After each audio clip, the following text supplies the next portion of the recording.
What happened when the news broke in London and the Jewish community of London heard about it? How did you hear about it, and what was the reaction? Yeah, it's very tough with the pandemic. And, at first, we read in the story about a horrible car accident, and there wasn't a lot of details released.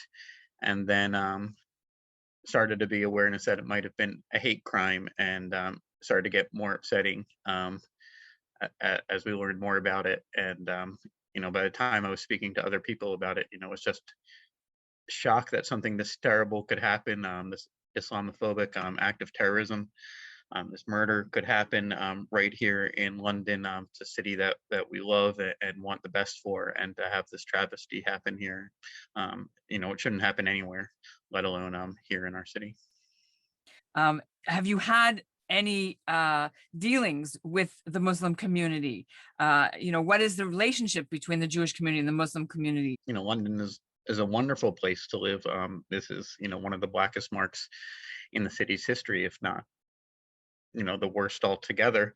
It's just a tremendous, devastating thing. But we've had wonderful relations with all our neighbors, including our Muslim neighbors. There's an interfaith peace camp here in London that many people are involved in.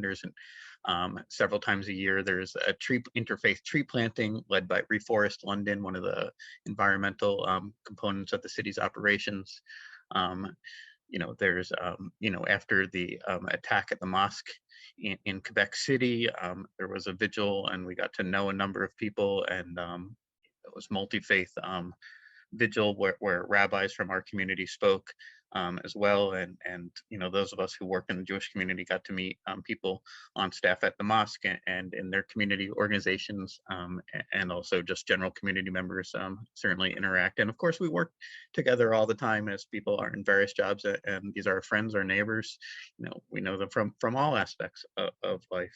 But and then after the tragedy in Pittsburgh, we got tremendous support from the wider community in London, including the Muslim community, and we're grateful for that. And relationships certainly strengthened with that experience as well. But there's been many positive experiences where we're able to build relationships, like I said, with the camp and the tree planting and other events as well.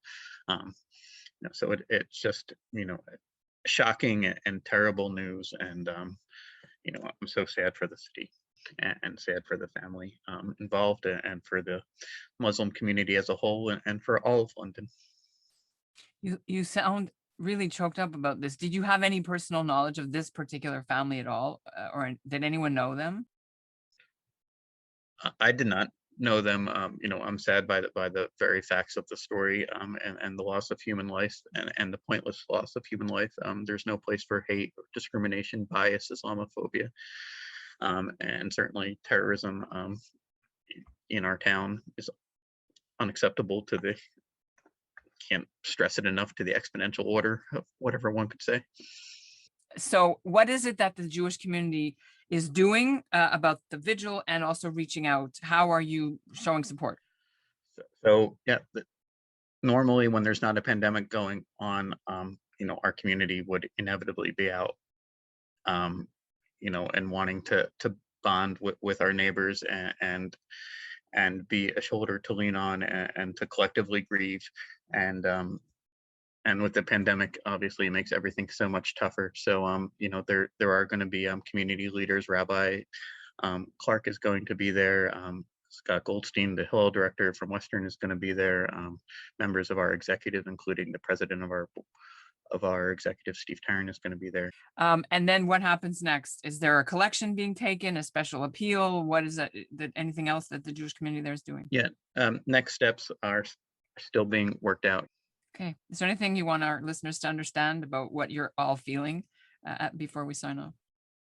This is just a tremendous loss, and we're extremely sad and shocked by what had happened. And in the 9 years I've lived in London, this is not representative of our beautiful, wonderful city, and the community that, so many thousands of Jewish community members, and many thousands of others help to make day in and day out. And and we're glad that there's so much support from the wider Jewish community, and from all of Canada. We know that there's no place for this kind of hate, discrimination, terrorism, or Islamophobia in Canada, just as there's not room for anti-Semitism or any other kind of hate. Thanks for being on the CJN Daily. Thank you all.